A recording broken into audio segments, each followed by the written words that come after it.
Hi.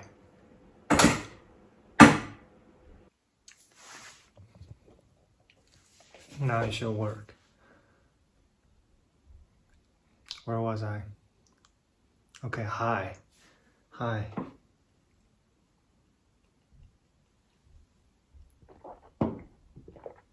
Uh, Happy 2023. Um, Happy 2023. It doesn't feel that. A couple of days ago, I came across this old TV show that I used to watch in 2000, the first 10 years of the new millennial. So from 2000s to 2010, I was in middle school or high school.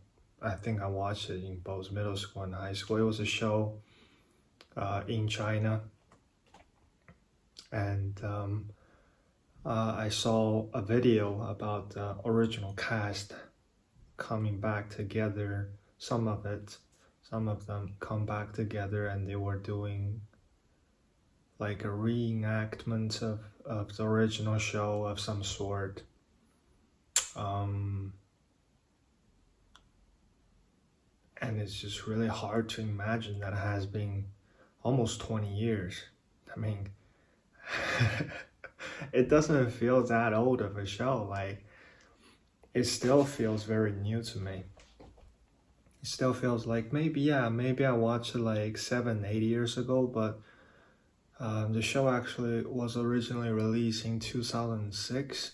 So it's 17, 18, 16, 8, 17 years. And if you're counting the time that they were filming it, it's close to 2 decades. But it doesn't feel that long. It doesn't at all. And to look at my life, I have been living in Estonia for quite some years, coming very close to 8 years. It's a big chunk of time, 8 years. I mean, I don't feel that way.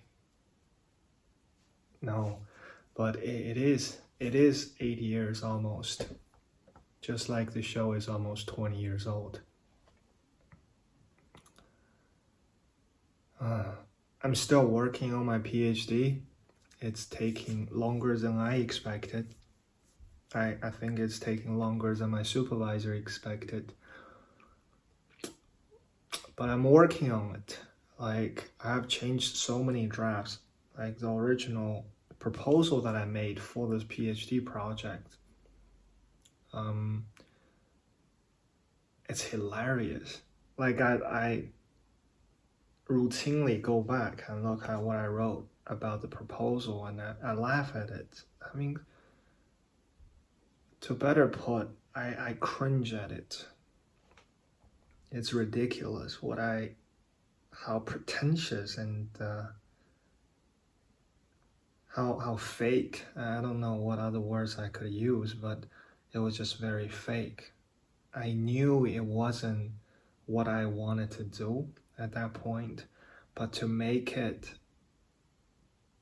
so grand, so societal, so anthropological, I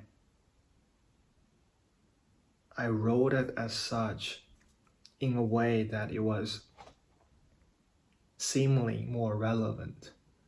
And I use a lot of big words. And I proposed that this research could be beneficial to so many different things. It's gonna solve homelessness. It's not the exact promise I made, but something along that line. It's like, big, like flashy words, empty promises. Like, if we do this research, if you allow me to get into the PhD program, and I promise you, when the research is done, when it is completed, I can do this and that, and I can solve this and that societal problem. Should the research result being implemented, we'll have a better understanding of the living situation of this demographic, right? it's hilarious. It's very pretentious, and it's hilarious, and also it was fake, you know. But at that point, I didn't know it was fake, not with certainty. I really thought maybe to a certain extent that there would be some changes come along with the completion of this research. What was it originally? It was about I don't even remember the title of it. It was about rural living. It was about living in the countryside in Estonia, and people who built their own like log houses was log. You know, it's a thing here. I wanna kind of write an ethnography about that, how people live in the countryside, how they build their own houses and things of that sort. And I say, hey, it's going to help you understand. It's going to help you understand. Whoever read the research is going to help you understand this kind of current, the ethos of our time, the ethos of living in the countryside of Estonia, how people behave, how they think, how they do, how they go about their daily life, and it's an important factor in nowadays society. That's my promise. That was my promise.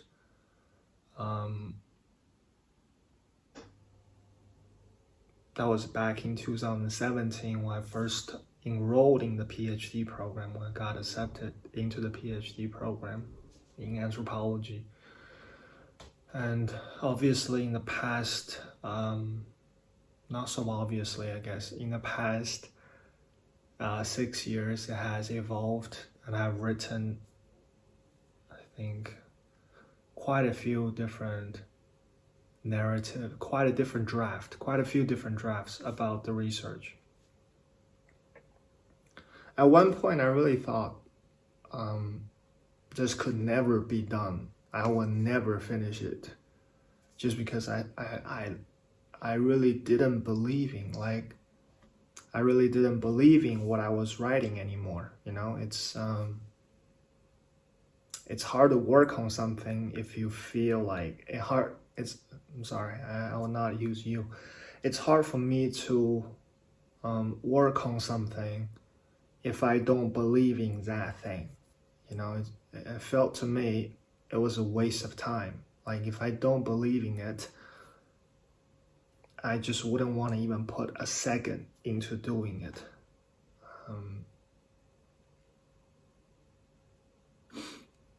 So at quite a lot of moments, I was thinking, this doesn't make any sense.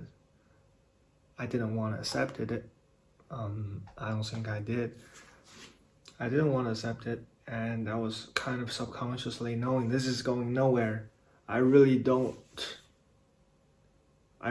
think this has got, in so many ways, I didn't believe in that original proposal, that whole thing that I presented to the admission committee anymore, in so many different ways. First, I don't think it will help us in any significant way. I don't think it's going to influence the societal whatever, I don't think the policymaker has got to look at this research and think, wow, that's some profound understanding of our society, and now we're going to do something to make it better.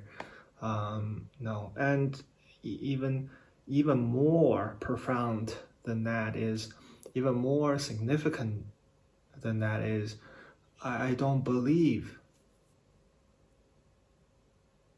there is so-called improvement. I don't believe in improvement, this concept of making things better. And I don't believe that research are going to make anything better. I know it sounds kind of pessimistic and nihilistic in nature, but yeah, I just kind of didn't believe it anymore. The only thing I had left for that research is that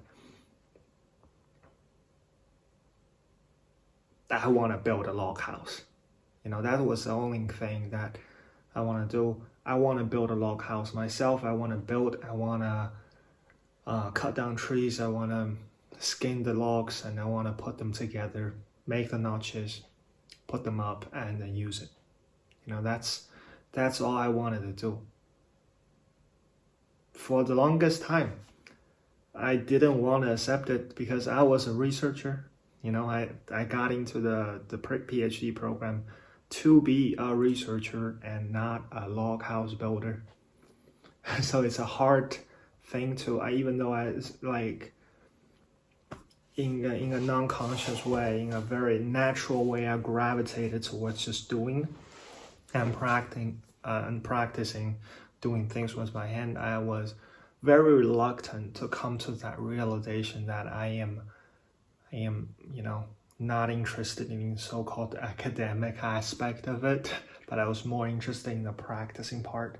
In anthropology, for maybe some of you who are listening that are not so familiar with anthropology, this discipline it's a very new discipline. Haven't had a very long history like philosophy or sociology. It's a rather new thing, as a methodology, as a discipline of research. Maybe 100 years, 150 years of history, and you as an anthropologist, as an ethnographer, or however you identify yourself, and you go out and you experience things in the indigenous way, or in the way that the local people practice it. You immerse yourself into that experience. That's called the field work. You do it, knowing by doing so.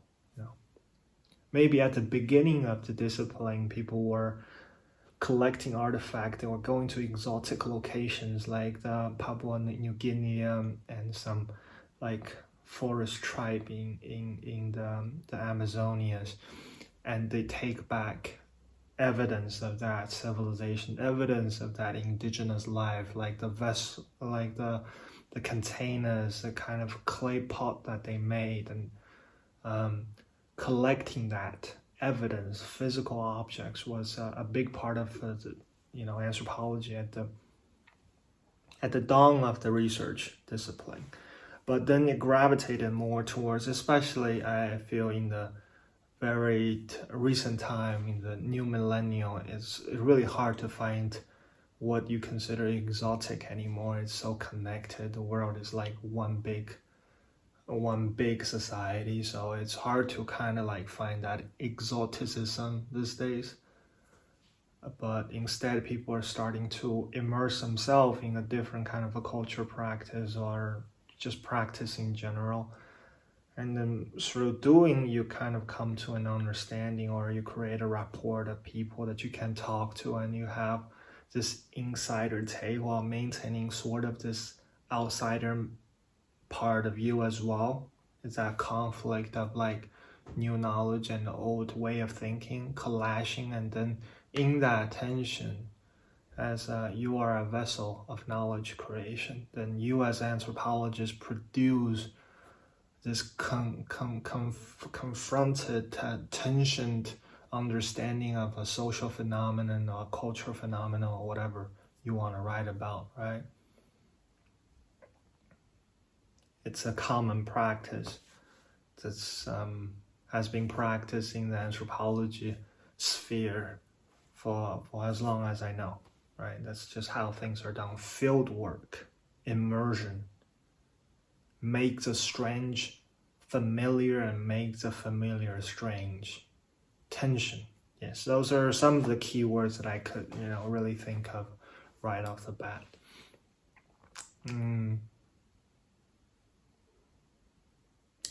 Yeah. I mean, like I got interested in it because its methodology of it seems very promising, even though I had close to zero idea about what anthropologists really do. It's before you do it, you really didn't know. I didn't really know. But the anthropology methodology, this whole fieldwork thing, this whole like knowing by doing it, knowing by conflicting, yourself, it was promising. It was something that I feel like could totally be worth a try. So I dive head into the discipline, and yeah, um, but really, like the PhD started by me doing exactly what I was supposed to do. I went and joined did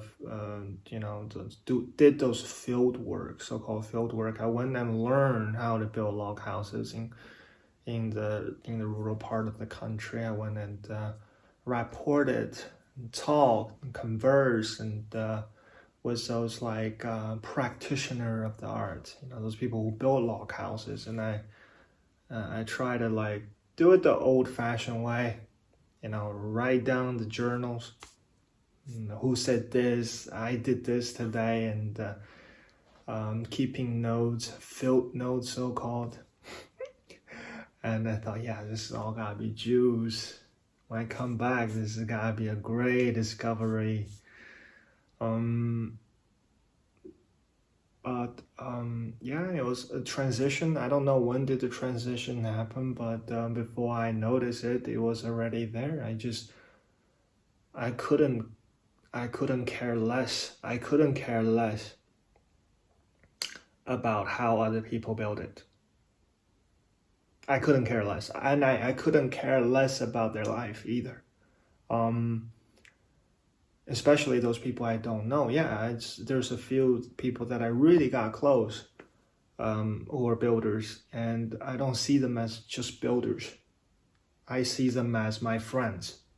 They're not my research objects anymore. They're not like some random log builders. They're my friends, first and foremost. And I forget the fact that they're even log builders. We do more things that is not log building than talking about it. Yo, let's try this new notch, or like, hey, this is a better way to sharpen the chisel. No, we don't talk about any of those. Like, we watch the same show. We talk about Game of Thrones. We talk about Lord of the Rings. We talk about what kind of show we watch more than we talk about log houses. It's not our mutual interest. It's, the initial point of contact was, I went there and I tried to get into this whole thing about building log houses, but it was just an initial entry point. Once I really entered it, no, I'd rather build houses myself, and they rather keep it to themselves too, and they're not professional builder by any way. Those people I got close to, they're not professional house builders. And yeah, there are a group of people that are professional log builders. They do it for a living, and they might be not only building their own house, but they also build houses for clients and so on and so forth. But those people, I don't care. I suppose I'm supposed to care, because I wanted to do this research about log building. But I really didn't care. I just didn't care about those people who did it. And I guess the same, they don't care about me as a researcher either. Like, I didn't click with them. Instead, I've had a few friends that I really liked, and some of them don't even build log houses anymore, and I still hang out with them just because I like them so much as people. And I myself, I like to build it, but I still don't have the resources at hand, at disposal right now to build a house myself, like not even a cabin. I don't have a piece of land, and I think it will be a financial burden for me to really build a house. Like, log is expensive, but when opportunity arises, I still want to go and practice. And just recently, I also went to southern part of the country to work on like a little project, like a little log building course, just to freshen up the knowledge about how to use all those tools, and I guess do something with my hand, because I haven't been doing a lot of building, at least in the past 2 years. So coming back to what I said about how I lost interest in it, yeah, I totally don't feel like I wanna talk about it in a way that I initially planned to do. I cannot deliver on any of those promises. This whole thing will not provide an understanding of anything that is so grand about the society, about how people live in the countryside, and how the politics of the countryside, of nature, of cultural preservation is influencing the day-to-day of the log builders. Maybe some people can do that research, but that person is no longer going to be me. Instead, I'm writing, which is what I'm doing right now. Instead, I am writing a novel, ethno-fiction, creation that is kind of inspired by what happened, but no, I do not follow any of the academic discipline, so to speak, at least not the conventional one that we're all so familiar about. Like, you have to have like you have to preserve truth, right? You have to preserve evidence. You have to present it, argue it in a way that is succinct, and you have to provide references. You have to create a dialogue with people that has already researched on a certain topic. That's why you have all this bracket throughout the text with people's name and years on it, to tell people that, hey, this is somebody kind of like had this school of thoughts, and I'm gonna engage with that school of thought, and I'm gonna add to it, or I'm gonna debunk it. I'm gonna refer to this guy and that guy and all this, and I'm gonna say this, right? But there's zero quote in this thing that I'm writing. It's really a novel. If you look at it at face value. At face value, it's really just ethno-fiction. It's a creation of imagination that has been inspired by real life events, by this experience of log building, that experience of living in the countryside and living in Tallinn and living in my apartment. You know? So yeah, that's why it's taking so long. I don't yet know how to really find an avenue to complete my PhD with this route. It's hard. Some people probably have done it by writing a fiction, an ethno-fiction, for their PhD. But for me, it's not easy to do it, because I really don't want to add any reference in there. I feel like I have engaged in conversation with a bunch of people that has been very inspiring for me, but most of them are not in academia. You know, I think the one that influenced me the most is American writer called J.D. Salinger. He wrote The Catcher in the Rye and 9 Stories. And I really enjoy those 2 books. For anybody who haven't read it, I think Catcher in the Rye is grossly underrated. Like, I know it's a teenager struggle. It's just a story about this one night, a one day kind of journal looking, a ramble bubble of this one teenager boy who live in suburban New York in a kind of rich family. But it's so much more. I don't know if it's just me. I know it's compulsory reading for a lot of places, and it's, you know, highly regarded. But I feel like it should be, for me at least, it's like if normal novel and literature is like here, if Shakespeare is here and all the other guys who talks about Dostoevsky and the brothers and the Idiot, all of those books are like here, right? Haruki Murakami is also here somewhere in this lump. J.D. Salinger, and specifically that book, The Catcher in the Rye, is like on the third floor. I'm assuming this is like I'm right now on the first floor. It's just next level. It's so good. I read it maybe 5 times, 6 times, and you can open up the book and you can start. I can open up the book and I can start from any page, and it's intriguing and it provides a new experience. Not a single paragraph is redundant, even though most of the time it was just ramble. I mean, I read it after I read On the Road. I didn't read it because I knew about this book. I actually read first Jack Kerouac, On the Road, and then I wrote Into the Wild. And I know it was an episode of my life. I read a lot of those, like Road Trip and Lone Wolf kind of stuff. And then I read Jack London, and after that, I think I read a lot of American writer at that time. Also, I read Hemingway and Fitzgerald. But after those, the last that I discovered was this book that was assigned to us in high school as a compulsory reading, or at least some sort of a recommended reading, The Catcher in the Rye.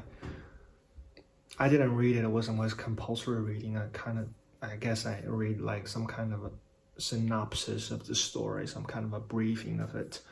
But I didn't feel like it was clicking with me. But then I read it in either college or the end of college in English. And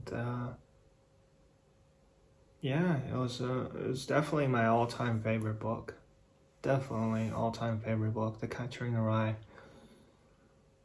And also like Haruki Murakami. I also like Fitzgerald. I think Fitzgerald is amazing, but it's a little bit too flashy for me. But yeah, I'm grossly over-influenced by writers, novel writers. And you can't really quote a writer. You know what I mean? It's ridiculous to say it, but you can't quote a novel writer in yeah, you can, but it'll be kind of funny. I got some sayaka. You know, this, I don't know what's this called in English.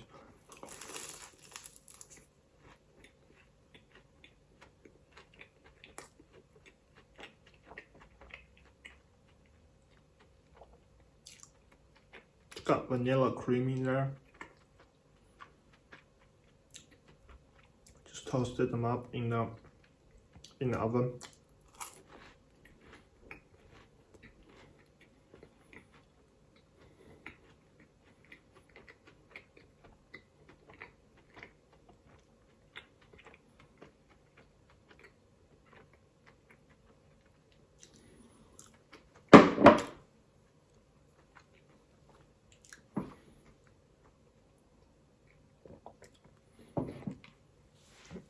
And they sell this kind of stuff like the store, and I bought some of them. I think Alexandra got them, and it's really simple. Put them in the oven. Well, heat the oven now. Put them in the oven. 15 minutes later, boom. Fresh bakeries. Modern life. Where was I? Yeah, I don't think it was something that I intend to do, and I think the quotation for me is somehow pretentious. That you have to like, you know, put it out there. Hey, look, I borrowed it. I'm not a thief. I didn't come up with it. Therefore, I give credit to those forefathers, the front runners. You don't have to claim. First, I don't need to claim because nothing is new. Nothing is new. To suggest you come up with something new is arrogance. To suggest that only in the bracket is something that you borrowed is arrogance. I didn't come up with something new. The only thing that is new about me is me.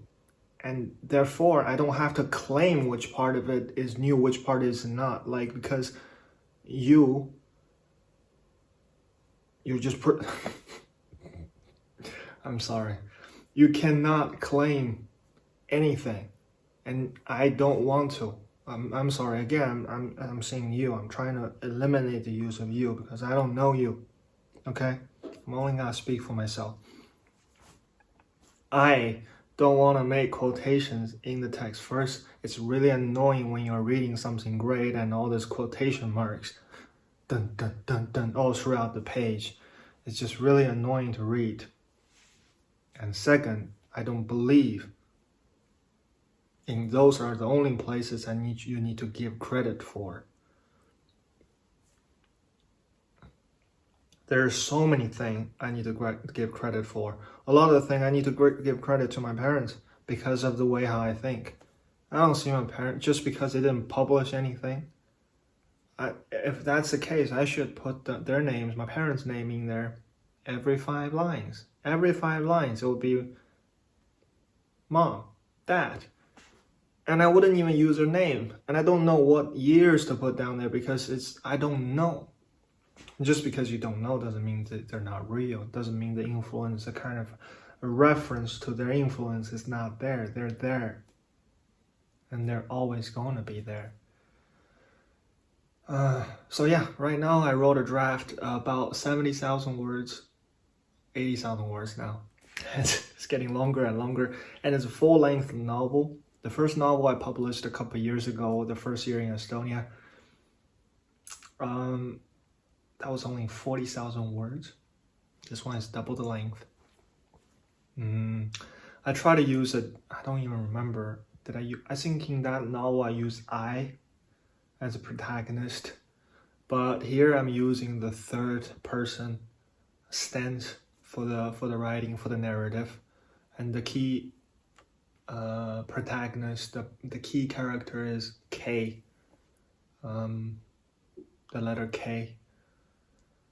See, I'm referencing, I guess, Kafka. I should quote Kafka on the title. Kafka. But I wouldn't. I shouldn't. So yeah, that's why it's taking a little bit of a longer time. I'm happy with the progress. I'm working with my supervisor, and hopefully we'll find an avenue of possibility where I can really,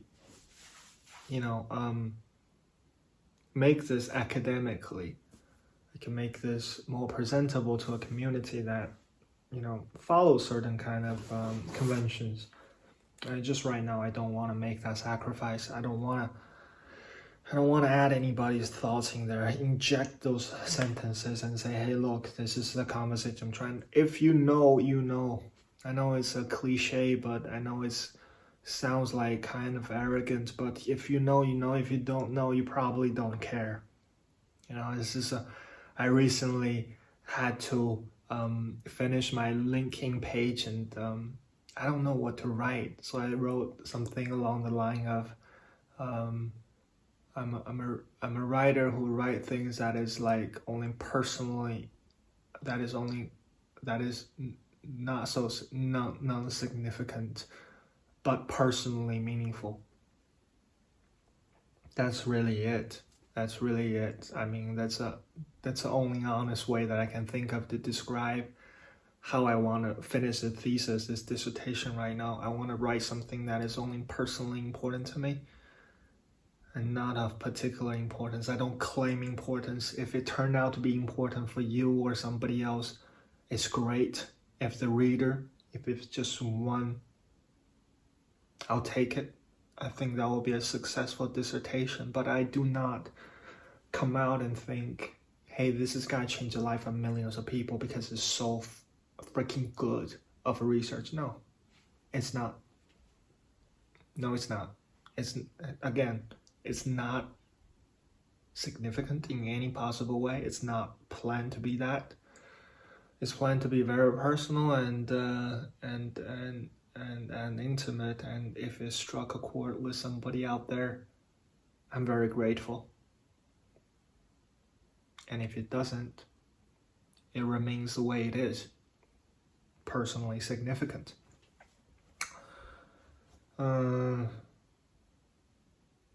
What else?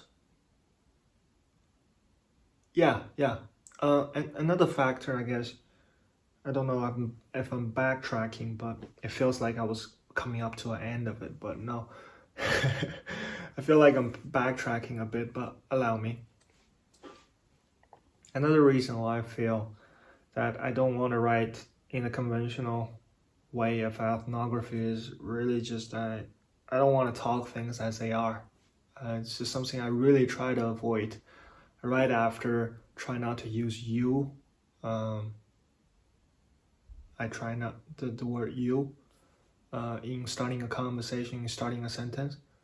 I also try not to talk things as they are. And I try not to use too many,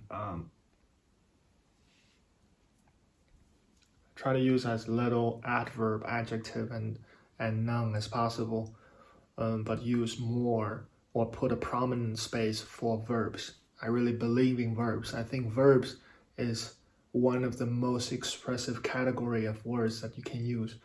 Language in nature, in my opinion, is very monolithic. It's very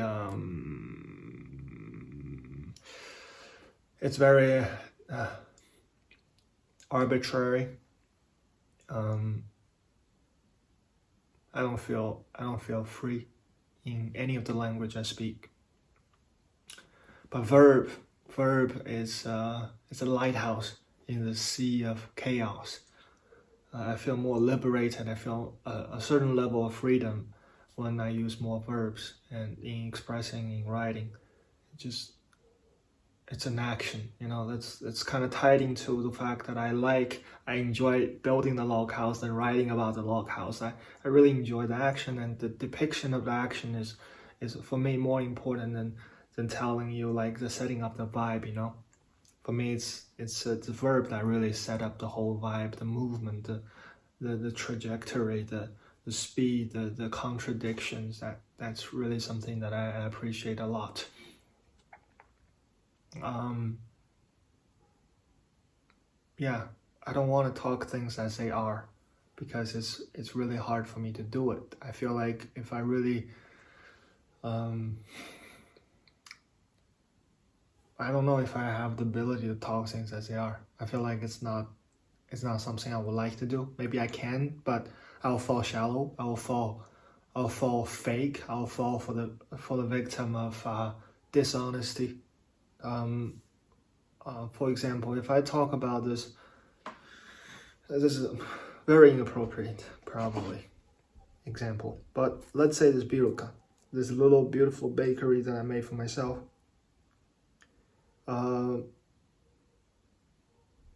How would I go about describing this,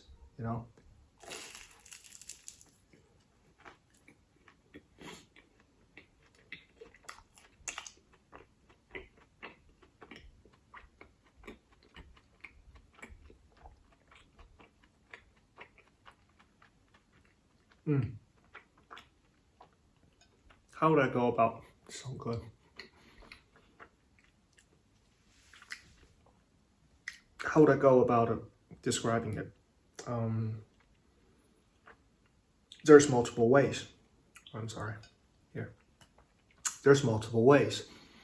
First and foremost, I can make a statement out of it. This is the most delicious bread in the world. Or this is the most delicious piece of homemade bakeries in the whole of Estonia. Right? I can make a statement, or I can describe the experience. I can say, hey, this has got an initial taste of, I don't know, vanilla cream, and then as your teeth sunk into it, it releases mild sensation of crunchiness along with like a hint of whatever, I don't know. All right, you can depict it with words as well. It's another way of talking about it. You can also go really objective. It's a trajectory. You can go anywhere along there and then say, hey, look, outside is look a little bit crispy, and then it's arching on the top. Inside there's a filling that has a scent of this and that. Yeah.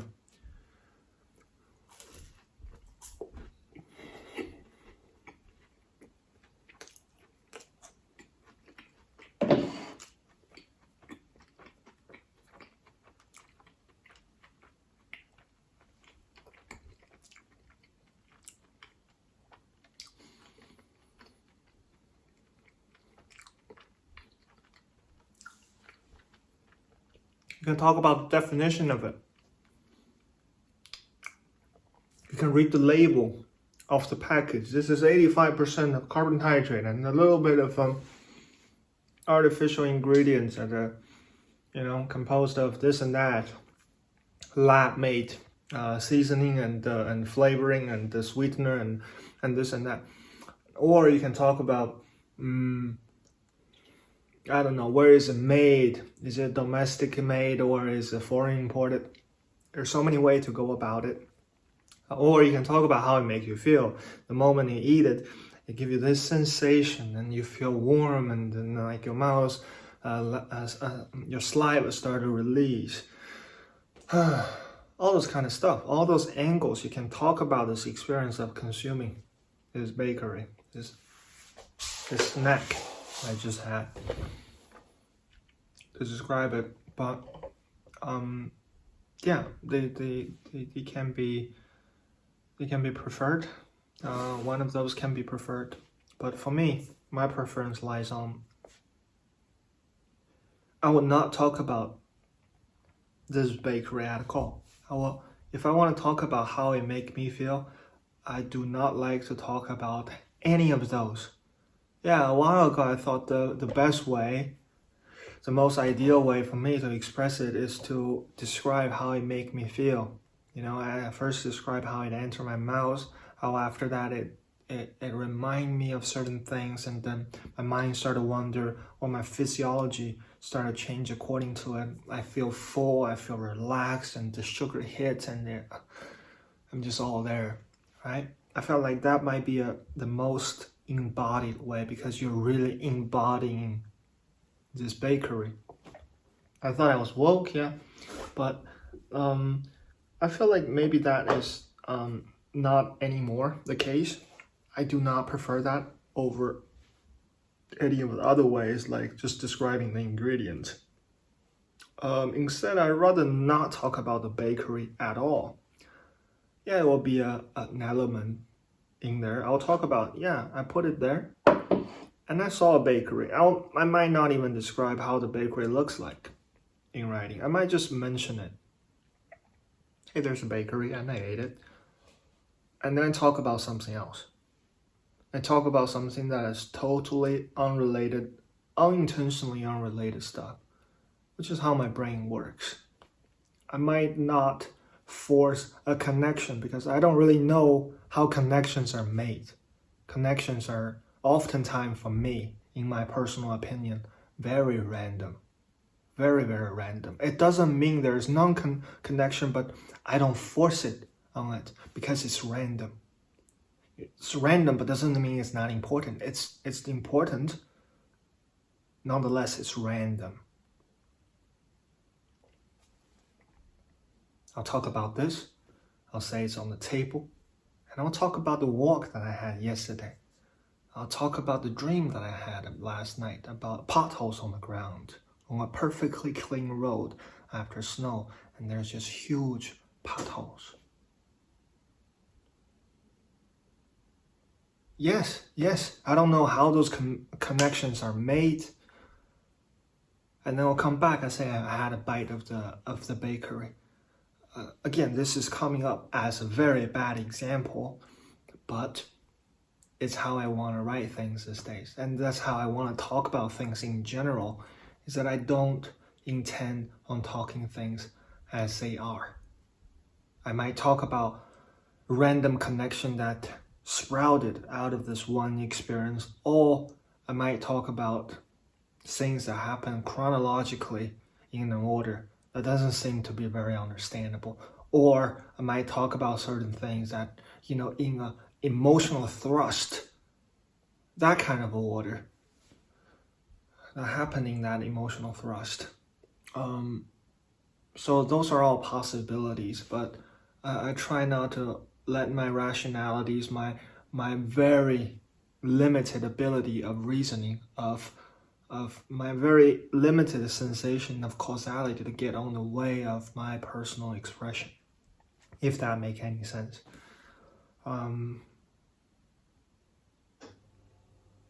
Another example is, if I look at a movie, I know most of the time the key topic is always about some ideas, love, relationship, connections, but you never talk about it. It never just show up in that movie. A couple of days ago, me and Alexandra were watching this one movie called St. Vincent. It's got Bill Murray inside. It's okay, heartwarming kind of movie. And it's about relationship. It's about caring. It's about caring for the people in your community. It's about responsibility. It's about what it means to be good. And those are recurring topics that you see very often in movies, literature, and whatever. But very rarely you see people just directly shoving that word to your face. This is about love. This is about that. This is about that. Oh, I'm just so sick of it. If that was the case, how literatures are done or movies are done, and everybody's just poking at your face, I don't think I would be interested in literature very much. But it's good, The good thing about writing is you really get to write whatever you want. There's no limitation. Like, there's absolutely no limitation. You can write about anything because it's encrypted. You don't know what you know what I mean? It come out encrypted. And it has to be, because it has to be that way. Because if it's not that way, then it's not beautiful. Then it's twisted. The only way something can stay true is when you don't say it. The moment you say it, I'm sorry, I'm saying you again. The moment I say it, it doesn't mean what I say anymore. I hope it makes sense. The moment I say something, it doesn't mean that anymore. The only way it can stay true, the only way it's 100% tension, it stays there, is I don't say this. Do you understand? The only way something can be 100% honest is that you preserve that feeling and you make sure you deliver that feeling to the person you want to talk to without saying it. That's the only way to communicate for me. You keep that tension. It's very fragile. It's very delicate. And it's very personal. It cannot be contaminated by this environment. The moment it's out there, it's contaminated. It's being dragged away. There's forces in the air. It's constantly sucking the energy of your words away, sucking the energy of your thoughts away. But if you encrypt it, if you keep it in a vessel and you present it to the person that you want to talk to, either in the format of words or in the format of letters, in the format of an eye contact, if you preserve it and you just leave it for that person to decrypt it, I don't know what's the word for it, then you preserve 100% of the meaning, 100% of the emotion, or potentially more, because it's the synergy of that communication that happens. Without your participation or right after your participation, it can evolve, it can grow. It's admirable, and of course, it comes with certain challenges because it's really hard to encrypt and decrypt, and there's a risk of loss in communication, a loss in translation, and loss in this delivery process. And those are downsides that I'm willing to risk. Yeah. Yes.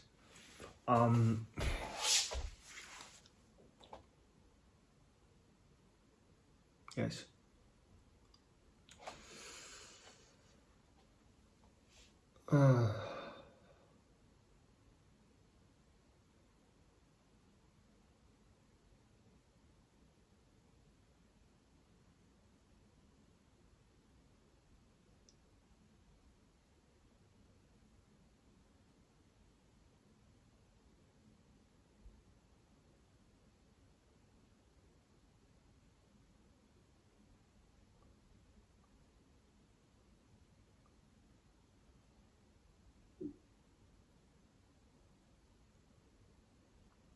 I don't know.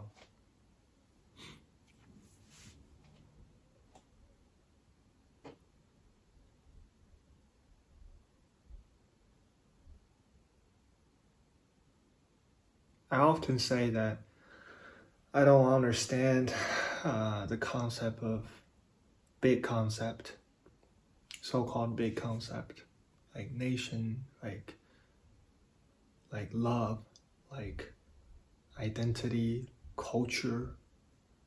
They're too evasive. They're too tricky. They're too powerful. Maybe powerful because there's a lot of voices, a lot of distractions, and a lot of heavily loaded words. They are themselves too. They're heavily loaded. You cannot use it as a platform anymore because it's contaminated. See, I don't even mean to use it in a bad way, but the first word that comes to my mind is contaminated. I just mean it's loaded. You know what I mean? See how easy it is for me to kind of get distracted and get influenced.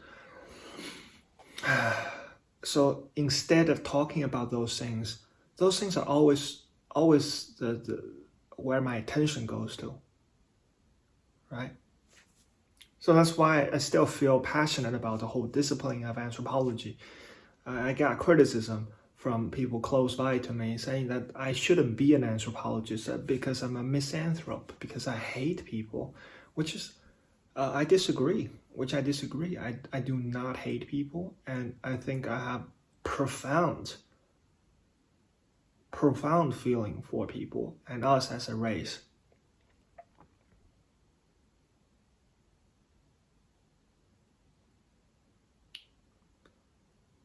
But I cannot talk about it directly, I cannot talk about it in a way that is just so explicit.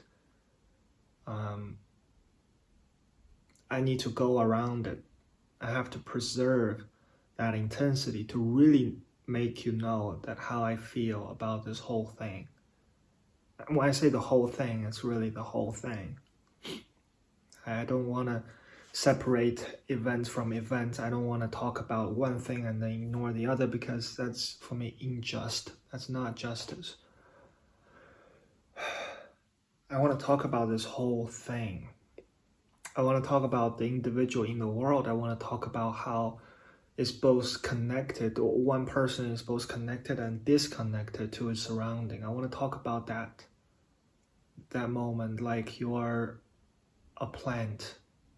You're growing out of the earth and you stand there and you observe and you interact and you give out shade to the ground, and at the same time you're dying and you might get cut down. I might get cut down one day for fuel, for wood burning. And I want to talk about that, coming out of something, not be a part of something and not be a part of something and then becoming nothing. That's the experience. That's the thing that I want to talk about. But to keep that intensity, to keep 100% true to that process of meaning making, I gotta be very subtle. I gotta be avoiding a lot of words. I gotta be avoiding a lot of explicit expression because that just takes it away from me. It just takes it away from me.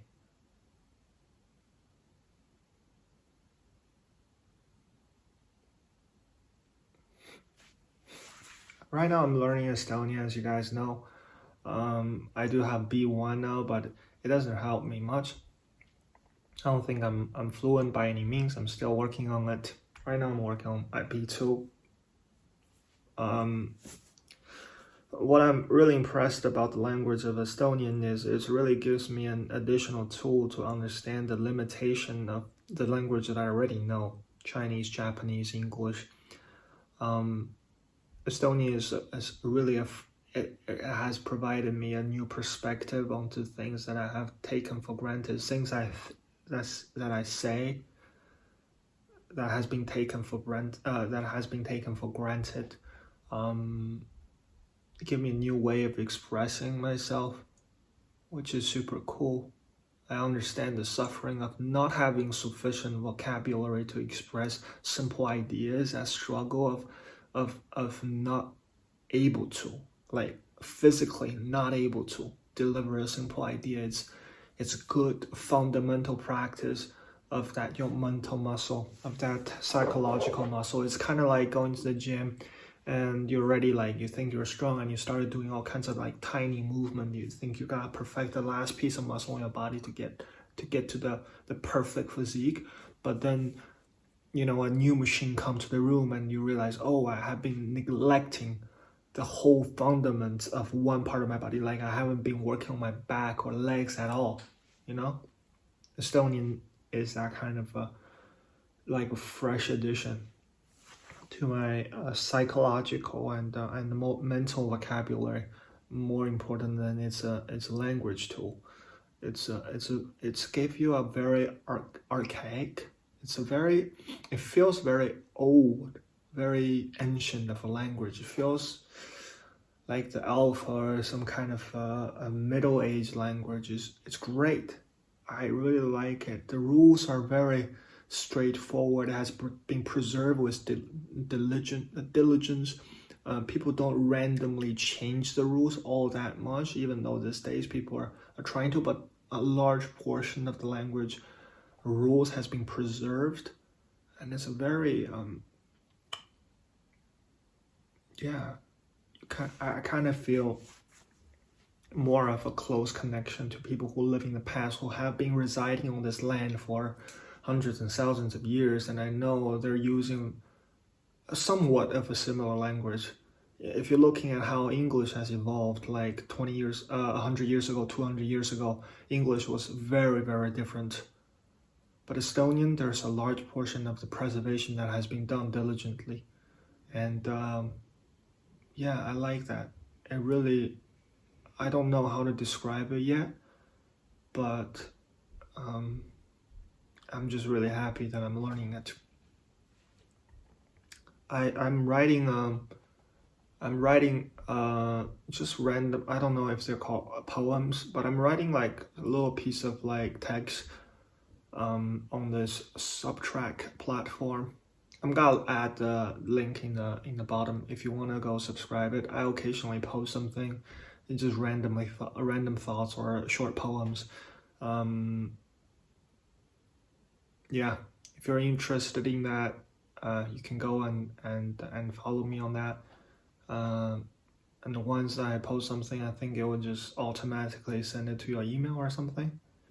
I'm not sure how it works. So far, I have only been just using it as a notepad and putting all my thoughts on there because it's like, in the cloud and I won't lose it. But yeah, that's it. That's the first episode of Never Off the Boat in 2023. And it's really good to kind of talk about this, and now I feel a little bit lighter. I'll see you in the next one.